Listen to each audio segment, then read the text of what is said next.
What's up, and welcome to another edition of Locked On NBA, the biggest stories with the local experts. I'm your host, Jackson Gatlin, also host of Locked On Rockets right here on the Locked On Podcast Network. Today, we'll be chatting with Richard Stayman of Locked On NBA Big Board to discuss the implications from the NBA draft lottery earlier this past week. Who are the winners and losers from that night? Who should go number one overall in this year's NBA draft, and more. But first, a quick message from our friends over at Sakara, because look, feeling your best starts with what you eat. Sakara helps you live a healthy, balanced lifestyle and truly enjoy it with delicious, plant-rich, transformational nutrition that builds a foundation for living in your best body. Sakara is a wellness company anchored in food as medicine, on a mission to nourish your body through the power of plants. Their nutritionally designed, chef-crafted breakfasts, lunches, and dinners are made with powerful plant-rich ingredients, helping boost your energy, support your digestion, curb your sugar cravings, and get your skin glowing. Plus, it's all delivered right to your doorstep, ready to eat. And right now, Sakara is offering our listeners 20% off their very first order when they go to sakara.com/lockedon20 or enter code lockedon20 at checkout. That's Sakara, SAKARA.com/lockedon20 to get 20% off your very first order. Again, that's sakara.com/lockedon20. Joining us now is credentialed draft expert Richard Stayman from the Locked On NBA Big Board podcast. You can follow on Twitter at Mavs Draft. Now, first, Richard, my condolences for the Dallas Mavericks. I will give you that before we dive into our actual draft discussion. They've still got one game left. We'll see how that series plays out with the Golden State Warriors. But let's focus on the draft here in this segment. The NBA draft lottery was earlier this week. We learned the order that these teams would be picking in the draft, in the upcoming NBA draft, right around the corner, later on in June, about a month away now, a little over a month away. And let's focus on the teams here at the top of the NBA draft lottery pecking order, because it went chalk for the most part up until the Sacramento Kings wound up jumping up in the lottery pecking order, making it into the top four. So if we take a look at the top five, the Orlando Magic came away with the number one overall selection, Oklahoma City at number two, Houston Rockets at number three, Sacramento Kings at number four, the Detroit Pistons at number five, and then the Indiana Pacers and Portland Trailblazers at 6 and 7, both getting knocked down a couple spots as the Sacramento Kings took that jump into the top four. Now, Richard, of the teams at the bottom of the league who were, vying for the number one, selection in this year's NBA draft, who had the most riding on this draft lottery, and why, in your opinion? Yeah, it was an unexpected, almost quiet draft lottery. Most years we've seen these big ripples. We only saw one team outside of the top five even jump.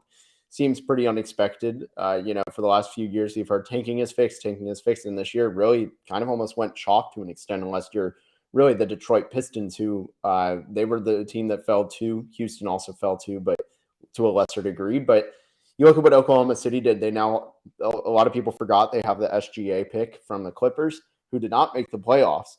So they have the 12th pick, and they also moved up to number 2. They gained a lot of leverage in this draft. They also have the 30th pick, and they also have an early second-round pick. They have a lot of room to grow from here. But ultimately, the biggest winner was the Orlando Magic. I mean, they're a team desperately in need for a star and a franchise changer, and that's what they have a chance to do this draft. Now, so obviously winning the draft lottery and coming away with the number one overall pick is really nice. And in that sense, the Magic did definitely won this draft lottery. But are there some other teams, in this mix? Again, not a whole lot of movement here, but, maybe somebody that you point to and you say, yeah, they also won, or maybe a team that lost here when you look at the way the draft lottery kind of shook out. Yeah. Detroit definitely lost this. They needed a guy like the consensus big four: Jabari Smith, Chet Holmgren, Paolo Banchero, Jaden Ivey. And I know that Cade Cunningham would have loved someone like Jabari Smith next to him, a 3-and-D premier forward. That would have been incredible. But you look at a team that probably won almost by moving back is in a way the Indiana Pacers. I know it sounds weird. 5's a tough one. Would you really want to be the first team to kick off? The top 4 selections are likely to be at this rate, those big 4 that I just listed off. Would you really want to be the team that has to kick it off with the next tier of players? And I don't know. Indiana almost not being in that driver's seat as the headliner might do them wonders. Earlier this week, we had Adrian Wojnarowski reporting that the consensus around the league, or at least the feel around the league right now, seems to be that Jabari Smith Jr. and Chet Holmgren are the consensus top two in this draft of the, the top four prospects that you kind of alluded to making up this, kind of 4-player draft up at the top. Who do you see Orlando taking with that first overall pick? Yeah, so the feel I'd always gotten talking to NBA scouts throughout the season was that Jabari Smith was ranked number 1 on a lot of boards, but the expectation remains that Chet Holmgren will be the number 1 pick. And you look at the Orlando Magic's just almost pedigree of these picks. They love the long guys. You look at the current GM of the Orlando Magic in Hammonds. He took Thon Maker and Giannis in Milwaukee. His entire reputation was the long athletes. And Chet Holmgren is very long. That is one of the things that pops out after you look at how skinny he is just how long he is. And then the chance really to be that true unicorn, I think they're going to swing for the fences and take Chet. Not only is he the consensus number 1 pick, but he's probably their number 1 pick too. So Chet Holmgren to the Orlando Magic. Does that mean Jabari Smith to the Oklahoma City Thunder, or do you think the Thunder might surprise some people and maybe make a bit of a reach and go for Paolo Banchero or Jaden Ivey at the 2 spot? Yeah, I know they're secretly hoping the Orlando Magic take Jabari Smith. I personally don't see it, but I'd say there's a really good chance they take Paolo Banchero being that first scoring option. And, they really don't have that true first scorer mentality guy, even outside of maybe Trey Mann. He has the mentality, but he won't be a first scorer option in Oklahoma City next to SGA. And Banchero being a forward, he addresses the positional needs that they have, plus the scoring needs next to SGA. Okay. Last year, Richard, we saw Scotty Barnes selected 4th overall by the Toronto Raptors, which was kind of a surprise, breaking up what was largely thought to be the consensus top 4 of last year's draft with Cade Cunningham, Jalen Green, Evan Mobley, and Jalen Suggs right there at the top of the draft. A lot of people had Jalen Suggs just pegged to be wearing a Raptors jersey.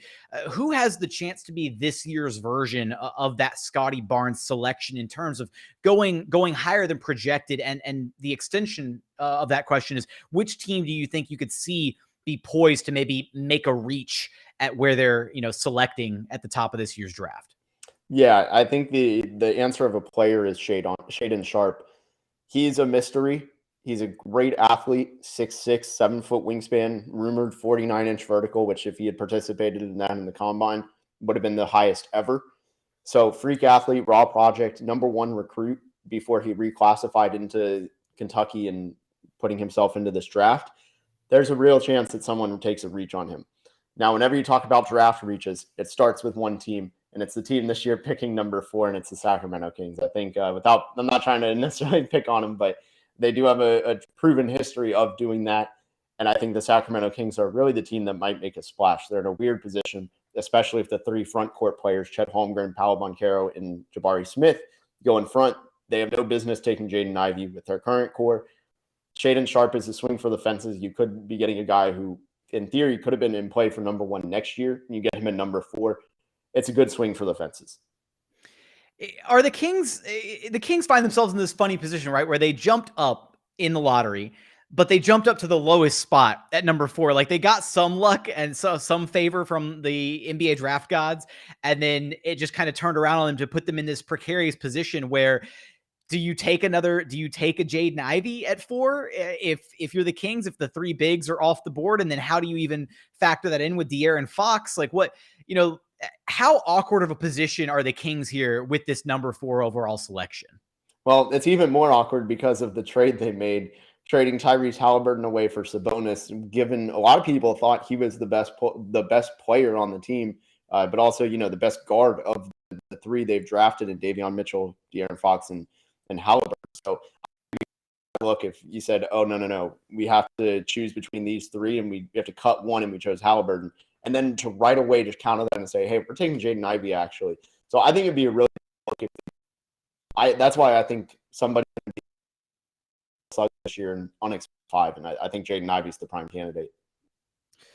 How will the NBA draft pan out? Who jumps up? Who drops? What sleepers could arrive in the NBA draft? You're going to have us covered for all of that and more, of course, over at the Locked On NBA Big Board podcast. Richard, I appreciate you stopping by Locked On NBA with me.